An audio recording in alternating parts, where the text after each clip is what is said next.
Say goodbye, the familiar voice strained behind him. Francesca, Seb whispered, turning his head.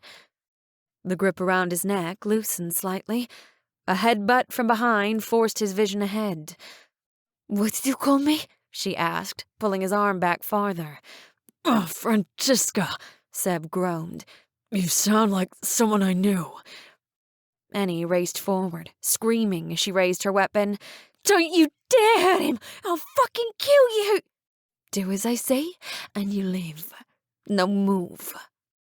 The punch in his kidney forced him to move. He felt Roja guiding him around Annie as they passed down the alleyway. One wrong move, bitch, and you'll be a splitter on the wall, Annie said through gritted teeth.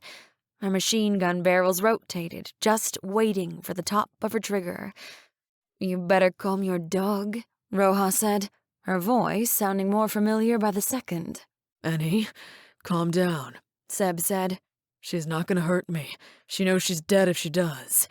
You're damn right, Annie shouted, following closely behind. The three walked across the open streets, giving Seb a view of the carnage of their battle. Every building was burning or painted black from Annie's laser fire. A group of station security lay huddled dead next to a security cart with plasma holes riddled through them. The remaining pedestrians sprinted like mice between buildings, not stopping to look at what was happening. Seb wasn't sure where they were going.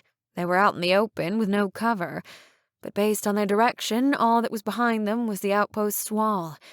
When they stopped, he could hear the hum of the red barrier. I want you to remember this moment, Roja whispered. Your life was in my hands, and I chose not to take it. But this isn't over. I will come for you again, Captain Warhawk. Seb felt the release of his captor before both feet kicked his upper back. He fell forward, crashing into Annie. When he rolled to his side, he saw Roja floating through open space toward a single-person fighter. It was a UHC design, with the wings flowing into the structure of the craft, giving it a sleek, aerodynamic look. On the front were twin flat cannons that rotated nearly 360 degrees.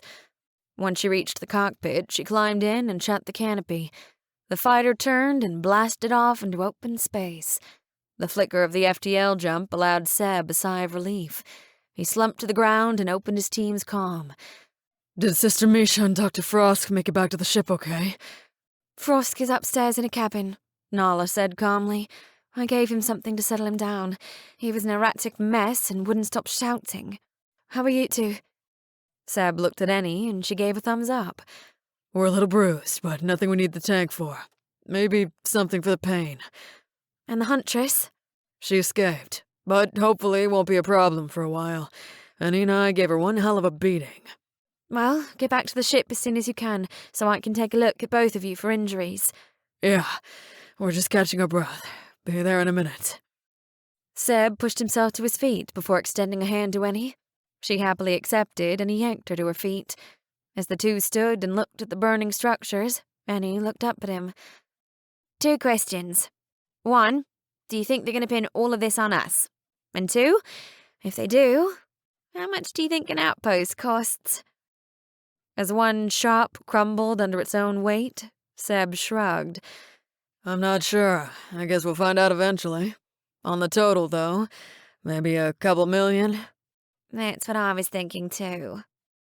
Seb passed Annie and headed for their ship. Come on, let's get out of here.